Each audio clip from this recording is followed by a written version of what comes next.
Welcome to the newest episode of Beatin' and Bangin'. I'm your host, Kyle Dalton. In today's episode, we're going to take a look back at the three races held over the weekend on the Charlotte Roval. And boy, is there plenty to talk about, including a pair of drivers continuing their history-making seasons.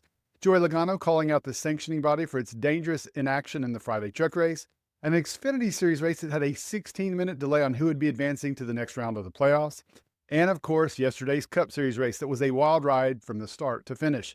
Had plenty of late playoff drama of its own, and incredibly ended with three cars crossing the finish line going backwards. However, before we get to those three postseason races, I want to take a quick look ahead to 2026, as I'm excited to announce we now have these awesome 2026 Cup Series calendars available now. These are great because each month features all the races in a really easy to read format that includes the race name, track layout, circuit name, number of laps, and race distance. It's never too early to start shopping for the holidays, and this is the perfect gift for your favorite NASCAR fan or yourself. Trust me, I've had a 2025 version sitting beside my computer all year, and it's been super helpful. Go check it out in our store and order yours today. All right, now let's go back to Friday afternoon's Truck Series race at the Charlotte Roval. And for me, there were a couple of takeaways. The obvious was Corey Heim won for a 10th time to set the all-time record for wins in a season, breaking the previous number set by Greg Biffle in 1999. Heim has been super impressive throughout the season, but Friday's win was probably one of his most impressive this year because of what he had to overcome.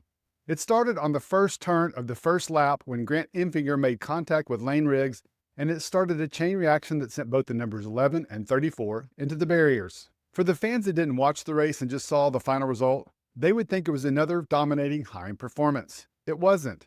Instead, the race was dominated by Heim's 17-year-old Tricon Garage teammate Brent Cruz, who led a race-high 56 of the 70 laps and appeared to be in line for his first NASCAR win with 3 laps to go, until Tricon teammate Tony Breidinger had an issue with her truck and brought out a caution. The caution was a big deal because of how it affected the running order and ultimately the final result, but it was also significant because of how delayed it was. Remember, it was just last week and I was talking to you guys about a delayed call in the Cup Series race, when Carson Hocevar went for a spin late in the race, and it took officials 11 seconds before putting out the yellow. And that happened just a couple days after NASCAR parted ways with Cup Series race director Jason Hamilton. Now take a look at what happened on Friday, and pay specific attention to Joey Logano's comments. Guys, that's going to bring out a caution. Yes. Oh, that has to. That's in a very dangerous spot. How they have not thrown a caution at this point is beyond me. Yeah. That is a very dangerous place to be sitting. Yeah. You couldn't sit in a worse spot. No. In this racetrack. So just a quick reminder, that was 11 seconds last week for that Hocevar spin.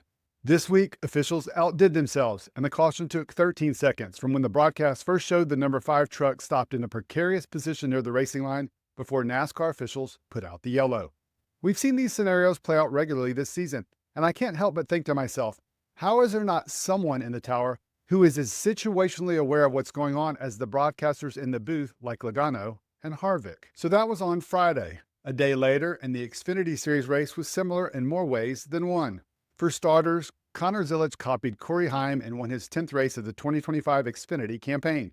But then once again at the end of the race, fans were left wondering what NASCAR officials were doing. After Zilisch won the race, there was a question on whether it was Sammy Smith or Taylor Gray advancing to the next round. It showed that the pair were tied, and based on the results in the round of 12, Smith would be advancing because he had the best result. But NASCAR officials took 16 minutes, yes, 16 minutes from when the caution came out on that final lap until announcing that Smith would be advancing. It was very similar to the Martinsville Cup Series race last year. I was listening to SiriusXM NASCAR radio this morning, and Mike Bagley mentioned that they will definitely be discussing the situation with a NASCAR official tomorrow morning on their weekly call. I'll let you know what is said. All right, so let's move on to Sunday's Cup race. And naturally, the big storyline coming in was the final race in the round of 12. Who would be advancing to the next round? The other topic of conversation was tires. Goodyear has been consistently delivering tires with fall-off this season, and the Charlotte Roval appeared to be no different in practice. Going into Sunday, the question was, how much would it affect the race? For you Kyle Busch fans, you didn't care about tire fall-off or anything else, just one turn into the first lap when the number 8 car was sent into the wall. The broadcast didn't go into details about how it happened, but in-car cameras clearly show that it was Carson Hocevar getting into the left rear of the RCR car, which wiggles and then shoots off to the right.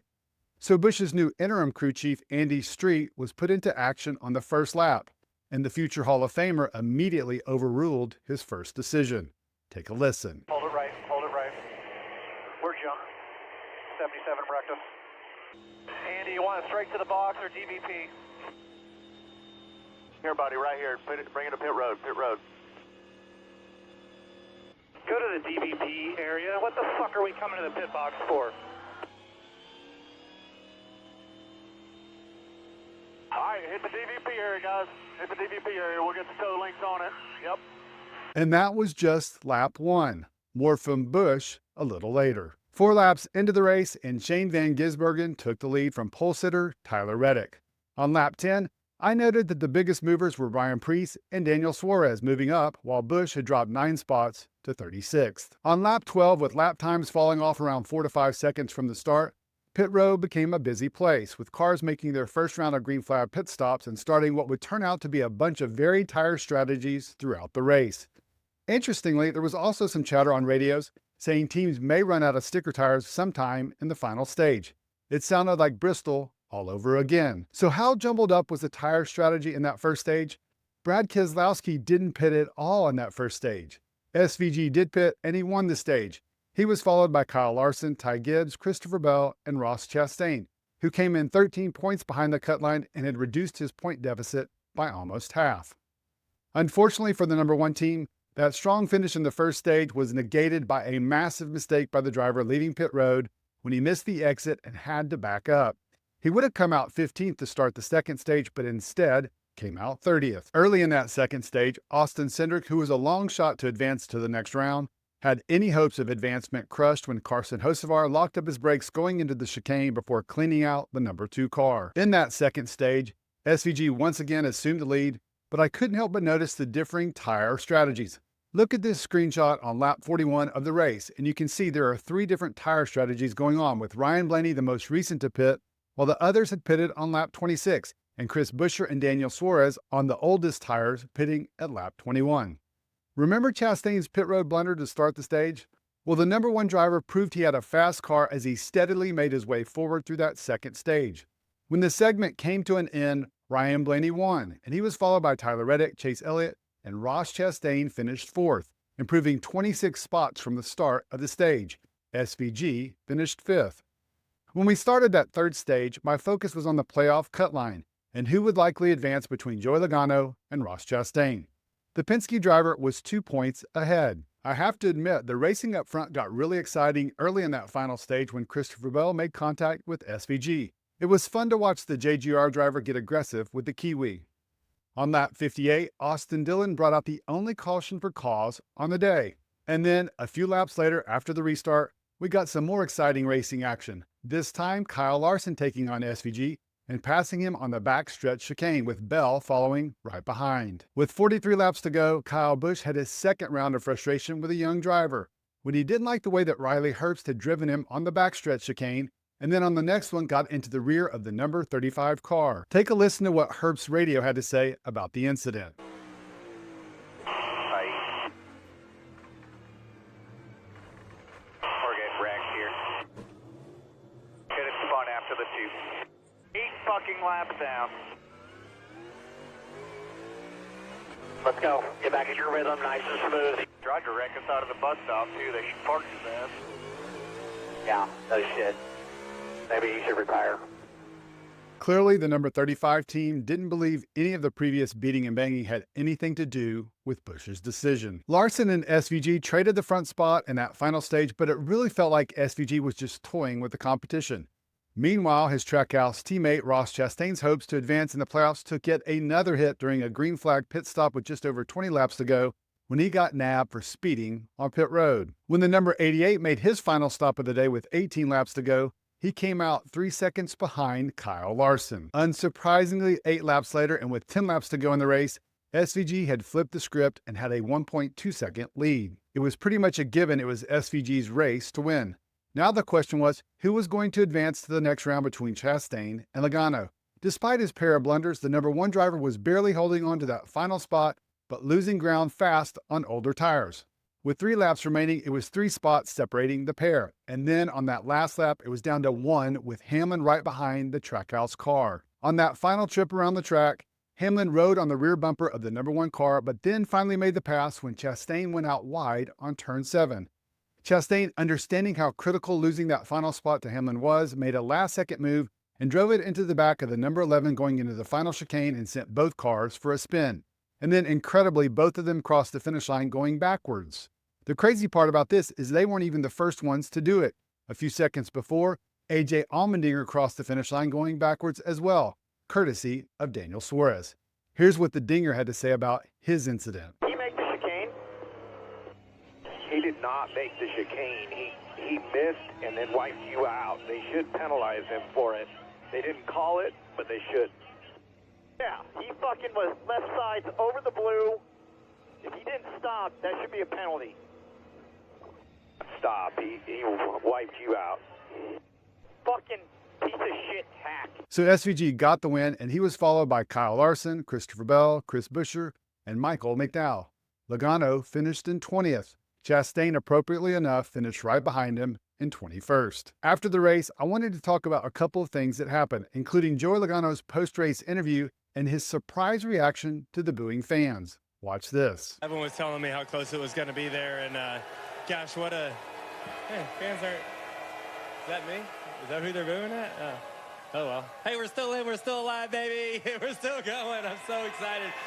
Such a close finish there. Speaking of drivers getting booed, I have to show you the interaction between Denny Hamlin and his crew chief, Chris Gale. The pair had a conversation on pit road, and while the audio is hard to pick up, reading lips, you can see Hamlin saying, "I would have not passed him. I wanted him in. Effing just tell me what the points are." Interesting to hear that Hamlin would have preferred Chastain advancing to the next round versus Logano, but that's for obvious reasons. The number 22 proved last year how dangerous he can be if you give him a second life. That's got to be what Hamlin was thinking on Sunday, and how he played a role in it happening, despite not being aware of the point situation due to a lack of communication from his team. And we'll wrap up with one final comment, and it came from Hamlin's JGR teammate, Christopher Bell.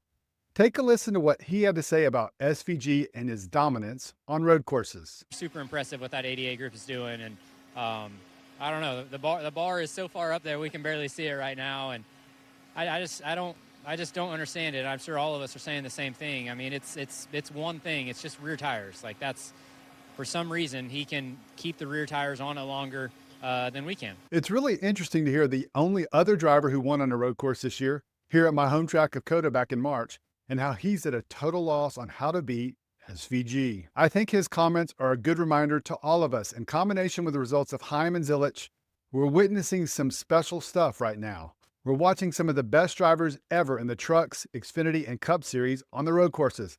I know it's easy for everyone to bitch about the playoffs, the format, or anything else in this sport, but I'd encourage all of you to stop for a second, step back, and appreciate what we're watching. And I can tell you this much, I'm going to enjoy the hell out of it for the next 4 weeks. All right, guys, that's a wrap on today's episode. Let's talk about it. Let's start with Friday's truck race. Let me know what you think about Corey Heim's dominance this year. And what were you thinking when he went into the wall on that first lap? Did you think there was any chance he would recover, much less win? And what about that delayed caution that Joey Logano called out late in the race?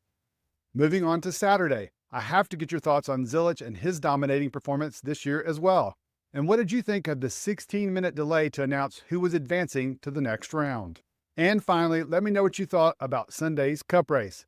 I really want to hear from you Ross Chastain fans and what you thought about your driver making a pair of critical mistakes that proved costly in the end.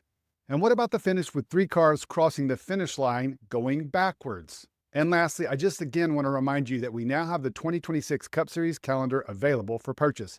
Click on the link in the description and purchase one so you're ready to follow along next season. Thanks again for checking out the latest episode and supporting the channel. I really and truly appreciate it and hope you have a great rest of your day.